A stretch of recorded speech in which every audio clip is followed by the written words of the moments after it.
Hi friends, ഞാൻ സോണിച്ചൻ നാൽപ്പതാംകുളമാണ്.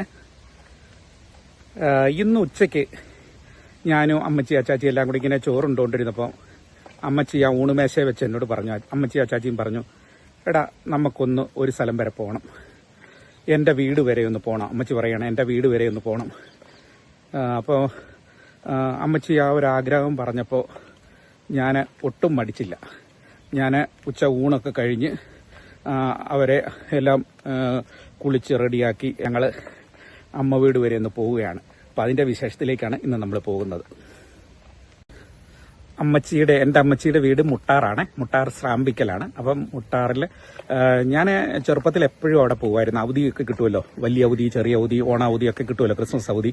അപ്പം അങ്ങനെയുള്ള സമയങ്ങളിലൊക്കെ എനിക്ക് ഏറ്റവും പോയി നിൽക്കാൻ ഇഷ്ടമുള്ളൊരു സ്ഥലം എന്ന് പറയുന്നത് എൻ്റെ അമ്മ വീടാണ്. കാരണം അവിടെ നമ്മൾ കംഫർട്ടബിളാണ്. നമ്മളെ അവിടെ എല്ലാവരും പൊന്നുപോലെ സ്നേഹിക്കുക. അപ്പോൾ അമ്മ വീട്ടിൽ പോയി നിൽക്കാൻ നിങ്ങൾക്കും എല്ലാവർക്കും അത് വലിയ ഇഷ്ടമായിരിക്കും അല്ലേ, അമ്മ വീട്ടിലൊക്കെ പോയി നിൽക്കുക എന്നൊക്കെ പറയുന്ന അവധിക്കാലമൊക്കെ അവിടെ പോയി നിൽക്കാനൊക്കെ. അപ്പോൾ എന്നെ സംബന്ധിച്ചും എനിക്കത് വലിയ ഇഷ്ടമായി. അപ്പോൾ ഇപ്പം നമ്മൾ പ്രായമൊക്കെ ആയി. അപ്പോൾ മാതാപിതാക്കൾക്ക് ഇപ്പം കൊച്ചു കുട്ടികളുടെ മനസ്സാണ്. അപ്പോൾ അവർ നമ്മളോടൊരു കാര്യം നമ്മളോട് പറയുകയാണ്, ഇന്ന ഒരു കാര്യം എനിക്ക് അവിടം വരെ ഒന്ന് പോയി അത് സാധിച്ചു കിട്ടണമെന്ന് പറയുമ്പോൾ നമ്മളത് നടത്തി കൊടുക്കാൻ നമ്മൾ ബാധ്യസ്ഥരാണ്. അപ്പോൾ അതിൻ്റെ ഭാഗമായിട്ട് ഞാൻ ഇന്ന് അവരെയും കൂട്ടിക്കൊണ്ട് ഇന്ന് അവിടെ പോവുകയാണ്. അമ്മയെ നമ്മൾ എങ്ങോട്ടാ പോകുന്നേ ചാച്ചി? നമ്മൾ എങ്ങോട്ടാ പോകാൻ പോകുന്നേ? നമ്മള് മുട്ടാറ്റിലാ, എന്റെ വീട്ടിലോട്ട്. അമ്മയുടെ വീട് എവിടാ? മുട്ടാറല്ലേ? വീട്ടുപേര് ശ്രാമ്പിക്കൽ. നമ്മൾ എന്തിനാ അങ്ങോട്ട് പോകുന്നേ? എന്തിനാ? എന്റെ ചേച്ചിക്ക് പ്രായമായിരിക്കുന്നു, ഒന്ന് കാണാൻ പോവുകയാണ്. ആങ്ങളെ വീട്ട് മേലാതിരിക്കുന്നു, ഒന്ന് കാണാൻ പോവുകയാണ്. അപ്പൊ ചേച്ചിയും ആങ്ങളെയും ഒക്കെ കാണാൻ പോവുകയാണ്.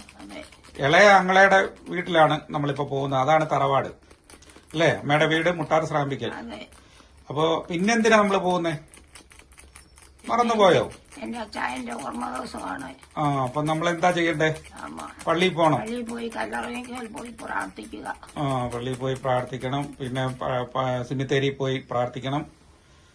പിന്നെ വീട്ടിൽ അത് കഴിഞ്ഞിട്ട് നമുക്ക് വീട്ടിലോട്ട് പോവാം അല്ലേ? ആദ്യം പള്ളിയിലൊക്കെ കയറി സിമിത്തേരിയിലൊക്കെ കയറി പ്രാർത്ഥിച്ചിട്ട് നമുക്ക് വീട്ടിലോട്ട് പോവാം. അതൊന്ന് വിളിച്ചു പറഞ്ഞാലടാ. അത് നമുക്ക് പറയാം. എന്താ അച്ചാച്ചി അങ്ങനെയല്ലേ ചെയ്യണ്ടേ? അപ്പൊ ഞാനും അമ്മയും അച്ചാച്ചിയും കൂടെ അങ്ങോട്ട് പോവാണ്. അമ്മയുടെ വീട് മുട്ടാറാണ്. അപ്പൊ നമ്മുടെ ഇവിടുന്ന് ഒരു 1/2 മണിക്കൂർ 3/4 മണിക്കൂർ ദൂരമുണ്ട്. അപ്പൊ ഞങ്ങൾ അങ്ങോട്ട് പോവാണ്. അപ്പോ ഇപ്പൊ ഉച്ചയ്ക്കൊക്കെ നല്ല മഴയായിരുന്നു, പെരുമഴയായിരുന്നു. അപ്പൊ വണ്ടിയല്ല പോകുന്നത്. അപ്പൊ വണ്ടിയിൽ കൊണ്ട് കുഴപ്പമൊന്നുമില്ല. അങ്ങനെ പോയി കണ്ടു, അവരുമായിട്ടൊക്കെ സംസാരിച്ച് വീട്ടിലൊക്കെ പോയി തിരിച്ചു വരാമെന്നുള്ള കണക്കൂട്ടലിലാണ്. എൻ ജന്മത്തിൻ താരാട്ടായി നീ, മഴയായി എൻ മണ്ണിൽ പെയ്തു നീ. അമ്മ മഴക്കാറിന് കണ്ണു നിറഞ്ഞു, എൻ കനവിൽ സ്നേഹത്തിൻ വെളിച്ചം നീ. അമ്മ മഴക്കാറിന് കണ്ണു നിറഞ്ഞു.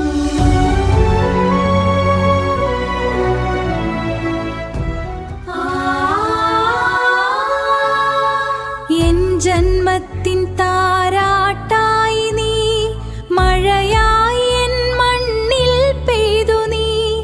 അമ്മ മഴക്കാറിന് കണ്ണു നിറഞ്ഞു, എൻ കനവിൽ സ്നേഹത്തിൻ വെളിച്ചം നീ.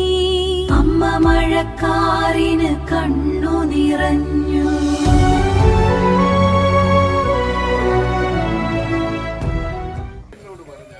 ഇതാണ് നമ്മുടെ ആന്റച്ചാച്ചൻ, അമ്മയുടെ ഇളയ ആങ്ങളെയാണ്. കണ്ടോ, ആന്റച്ചാച്ചൻ എന്നാണ്. കണ്ടോ, ആന്റച്ചാച്ചന് മുറ്റത്തൂടൊക്കെ ഇങ്ങനെ നടക്കുകയാണ്. വയ്യാഴികയൊക്കെ ഉണ്ട്. ആന്റച്ചാച്ചനും വയ്യ, എല്ലാവർക്കും വയ്യ, പ്രായമായി. അപ്പൊ ഇതാണ് നമ്മുടെ മോളിയാൻറ്റി. കണ്ടോ, ഇതാണ് എന്റെ അമ്മയുടെ ഇളയ ആങ്ങളയുടെ ഭാര്യ മോളിയാൻറ്റി എന്നാണ്. നമ്മുടെ കുരുന്ന് കണ്ടോ, അവള് ഭയങ്കര കണ്ടോ. പിന്നെ ഇതാണ് നമ്മളുടെ, ഞങ്ങൾ ഇവിടെ വന്ന കേട്ടോ, മുട്ടാറ്റിൽ വീട്ടിൽ വന്നതാണ്. അപ്പോ ഇതൊക്കെയാണ്. ഇവിടോട്ട് നോക്കി അങ്ങനെ ചേർത്തി അനിയത്തിയുടെ കൈയൊക്കെ പിടിച്ചിരിക്കുന്നതൊക്കെ ഇരിക്കട്ടെ. അതെ, ഇത് ചേർത്തി, ഇത് അനിയത്തി. അതെ, ഒരു ഉമ്മയൊക്കെ കൊടുത്തു. അതെ, അനിയത്തി അങ്ങ് അപ്പടി ആയിപ്പോയി. അമ്മച്ചിക്ക് കൈവിറയലൊക്കെ ഉള്ളതുകൊണ്ടാണ് പ്രശ്നം. അമ്മയ്ക്ക് കൈവിറയൽ ഷിവറിക്ക് നന്നായിട്ടുണ്ട്. അപ്പോ അമ്മച്ചിയുടെ ചേച്ചിയാണിത് കേട്ടോ. മുട്ടാറ്റിലെ പേരമ്മച്ചിയാണിത്. അമ്മച്ചിയുടെ ചേച്ചിയാണ്. അപ്പോൾ ഞങ്ങൾ മുട്ടാറ്റി വന്നപ്പോൾ ഇതാ ചേച്ചി പേരമ്മച്ചിയായിട്ടൊക്കെ ഇങ്ങനെ അമ്മച്ചി വർത്താനം പറയാണ്. അപ്പോൾ പേരമ്മച്ചിക്കൊക്കെ തീരെ ഓർമ്മക്കുറവും വയ്യാഴികയും ഒക്കെ ഉണ്ട്. രണ്ടുപേരും പ്രായാധിക്യമാണ്. പിന്നെ അച്ചാച്ചിയൊക്കെ ആയിട്ട് വർത്താനം പറയുകയാണ്. ഇവിടെ വീട്ടിലെ അച്ചാച്ചിയൊക്കെ ആയിട്ട് ഇങ്ങനെ വർത്താനം പറയുകയാണ്. പിന്നെ അതേ നമ്മളുടെ ഒരു സുന്ദരി കുട്ടി കണ്ടോ, നമ്മുടെ അവള് ഇവിടുത്തെ മിടുക്കി കുട്ടിയാണ്, ഞങ്ങളുടെ കുട്ടിയാണ് കണ്ടോ. അപ്പോൾ ഇതാണ് ഞങ്ങളിപ്പോൾ മുട്ടാറ്റി വന്നിട്ട് കുറച്ച് അമ്മച്ചിയെ കണ്ടപ്പോൾ പേരമ്മച്ചി ഒരുപാട് സന്തോഷം, കണ്ണീരും ഒക്കെയായി, കരയുകയും ഒക്കെ ചെയ്ത് സ്നേഹമായി. അപ്പോൾ ഞങ്ങൾ കുറച്ച് സമയമൊക്കെ ഇങ്ങനെ വർത്താനം പറഞ്ഞു. അച്ചാച്ചിക്കും ഒക്കെ അമ്മക്ക് ഞാൻ ശ്രദ്ധിച്ചതാണെന്ന് ചോദിച്ചു. എല്ലാവരെയും തിരിച്ചറിഞ്ഞാലും അത് തന്നെ ഭാഗ്യം. ഓർമ്മക്കുറവൊക്കെ ഉണ്ട്, പക്ഷെ ഞങ്ങൾ വന്നപ്പോൾ തിരിച്ചറിയുകയൊക്കെ ചെയ്തു. പേരമ്മച്ചി അമ്മച്ചിയെ തിരിച്ചറിയുകയൊക്കെ ചെയ്തു. പേരമ്മച്ചി, ഇതാരാ അടുത്തിരിക്കുന്ന ആരാ? അനിയത്തി.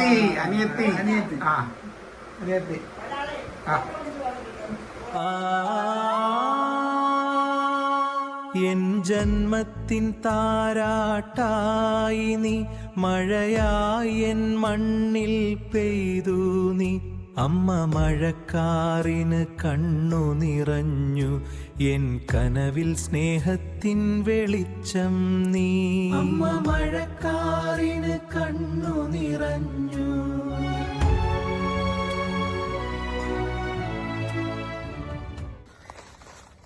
അപ്പോൾ അമ്മച്ചിയുടെ അച്ചായൻ മരിച്ച ആണ്ടാണ്. അപ്പം നമ്മളുടെ മാതാപിതാക്കൾ നമ്മളോട് ഒരു കാര്യം പറഞ്ഞാൽ പറ്റുമെങ്കിൽ അത് എത്രയും പെട്ടെന്ന് സാധിച്ചു കൊടുക്കുക. കാരണം അവർ പ്രായമുള്ള ആളുകളാണ്. അപ്പോൾ അവരുടെ ആഗ്രഹങ്ങൾ എത്രയും പെട്ടെന്ന് നമ്മൾ സാധിച്ചു കൊടുക്കുക. മക്കളായ നമ്മളല്ലാതെ ആരാണ് അവരുടെ ആഗ്രഹം സാധിച്ചു കൊടുക്കുക? 80-85 വയസ്സ്. എൻ്റെ മാതാപിതാക്കൾക്ക് 80-85 വയസ്സൊക്കെ ഉണ്ട്. അപ്പോൾ അവരെ സംബന്ധിച്ച് നമ്മളാണ് ആശ്രയം. അപ്പോൾ എന്നോട് ഇങ്ങനെ ഒരു കാര്യം പറഞ്ഞപ്പോൾ ഞാനത് തീർച്ചയായും അത് സാധിച്ചു കൊടുക്കേണ്ട മകനെന്നുള്ള രീതിയിൽ എൻ്റെ കടമയാണ്.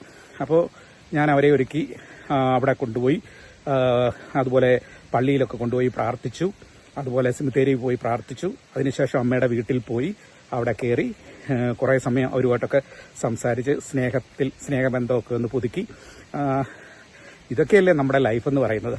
നമ്മളുടെ അപ്പൻ്റെയും അമ്മയുടെയൊക്കെ സന്തോഷം കാണുമ്പോൾ, മുഖത്ത് വിരിയുന്ന സന്തോഷം കാണുമ്പോൾ, അവരെ കൊണ്ടുപോയി കഴിഞ്ഞാൽ അവർ ആ വീട്ടിലൊക്കെ ചെന്ന് പള്ളിയിലൊക്കെ ചെന്ന് പ്രാർത്ഥിച്ചു കഴിഞ്ഞപ്പോൾ അവർക്ക് എന്തൊരു സന്തോഷമാണെന്നറിയോ. ഞാനും വളരെ ഹാപ്പിയാണ്. കാരണം എന്താ വെച്ചാൽ അവരുടെ ആ മുഖത്തെ ആ പുഞ്ചിരിയും സന്തോഷവും ഒക്കെ കണ്ടപ്പോൾ എനിക്കും വലിയ സന്തോഷം. അതുകൊണ്ട് എനിക്ക് എല്ലാവരോടും പറയാനുള്ളത്, പ്രായമുള്ള ആൾക്കാർ നമ്മുടെ മാതാപിതാക്കൾ വീട്ടിലുള്ളപ്പോൾ അവരെന്തെങ്കിലും നമ്മളോട് ഒരു കാര്യം പറഞ്ഞാൽ നമുക്കത് ചെറിയ കാര്യമായിട്ടൊക്കെ തോന്നും. പക്ഷെ അവരെ സംബന്ധിച്ച് ഇത് വലിയ കാര്യമാണ്. അപ്പോൾ അത് സാധിച്ചു കൊടുക്കാനായിട്ട് നമുക്ക് സാധിക്കണം. അപ്പോൾ എല്ലാവർക്കും ഇന്നത്തെ വീഡിയോ ഇഷ്ടമായെന്ന് വിശ്വസിക്കുന്നു. നാളെ മറ്റൊരു വീഡിയോയുമായി വരുന്നവരെ എല്ലാവർക്കും ബൈ ബൈ, നന്ദി, നമസ്കാരം, താങ്ക് യു.